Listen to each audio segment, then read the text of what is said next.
This just in, civil war has broken out in the nation of Hayakano. Earlier this week, Girlfriend 34 named Eru Futate from the Republic of the Twintails would be joining the Rentaro royal family, leading to civil unrest in multiple discords. To learn more about how this came to be, I'll be handing it over to our local Hayakano expert, Moonlight150. Thank you, Moonlight. Hello everyone, I'm Moonlight150, and like my colleague informed you, things have gone dire here in the Hayakano nation. Lines are being drawn in the sand and people are taking sides on the issue. But how did we get here? That is what I'm here for, to recount the events that led to these unfortunate circumstances. A usual time of joy and celebration of the addition of a new member of the Rentaro family has turned to bloodshed and violence and broken friendships. But before I get any deeper, I need to remind you that these recent reports were given to me by secondhand sources from the members of the renegade group known as Zoonscans, so thank them for getting us this information as quickly as they did. Though when we get the official statements from the Seven Seas Corporation, be sure to read their take on the story as well. Now, on to the story. The chapter opens on the new girl herself, Eru Futate, Futate, Futate, Futate, Futate, Futate, Futate, Futate, Futate, Futate, Futate, Futate. What have I got? And there she was, just walking down the street singing. No, actually, instead of singing a catchy fish tune, she's just strutting her stuff. What's her stuff, you may ask? Why, her Twintails, of course. The most gorgeous, fabulous, glorious, wondrous Twintails of all time. And they're such a distraction to the general populace, one could even say they are a sinful public menace. But in actuality, it seems like the general populace is all in on the latest craze of huffing cats like it's silver spray paint. Actually, with all the stressful civil unrest happening, huffing a cat sounds relaxing right now. Hold on. Well, hello, Luna. Are you gonna help me relax now today? Hold on, I just need to take a quick whiff. But as the heiress of the Republic of the Twintails was admiring what else but her Twintails, she bumps into Rentaro, which lands her flat on the pavement. And our third zing of the year occurs, as Her Highness blames Rentaro for bumping into her for lewdly gawping at her Twintails, which segues right into another installment of Zoonscan's Word of the Week. This week being the word gawping, which is a verb that means to stare openly in a stupid or rude manner. Or is that just the Gen Z stare?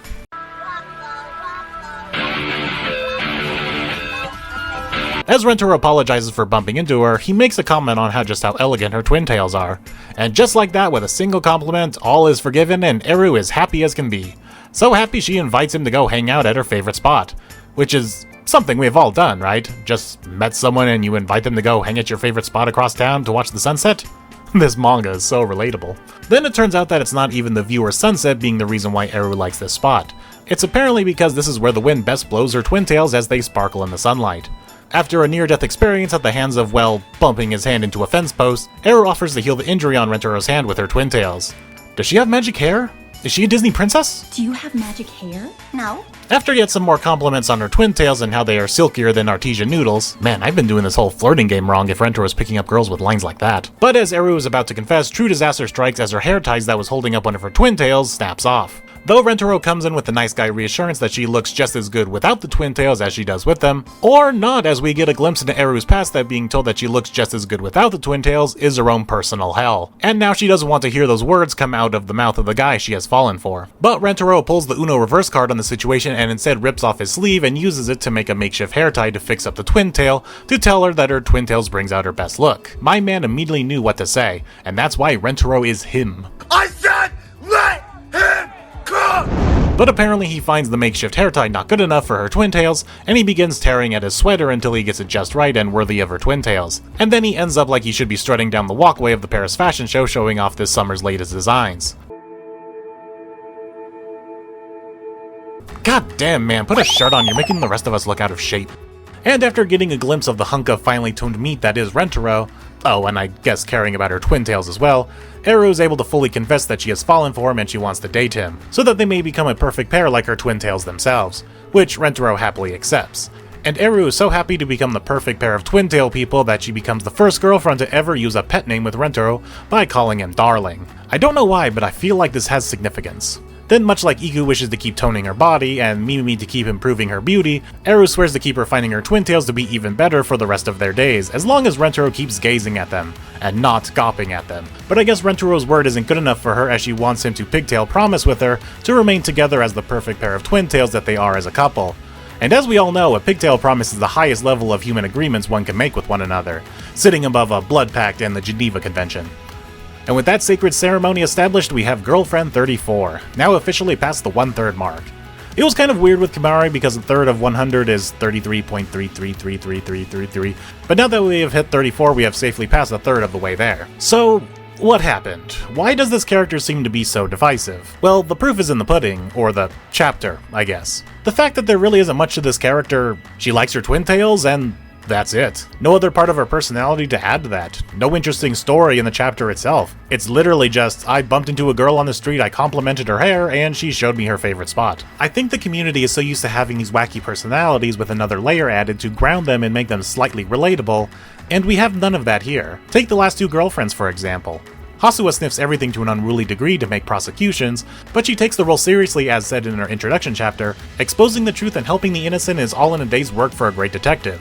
That's a noble aspect built upon her weird gimmick of sniffing everyone to solve mysteries. Or Kimari, a super strict teacher like I'm sure many of us had at least once in our school life, but she's strict with the purpose of wanting what's best for the students. Not only that, but we got to see into her character this inner struggle of what strictly obeying the rules did to her childhood, and how she longed to be like others. Then you add on the goofiness that she kind of gets aroused at the thought of breaking the rules, probably because that leg log in the teacher's lounge is seared into her brain, like it was for many of us who read that chapter.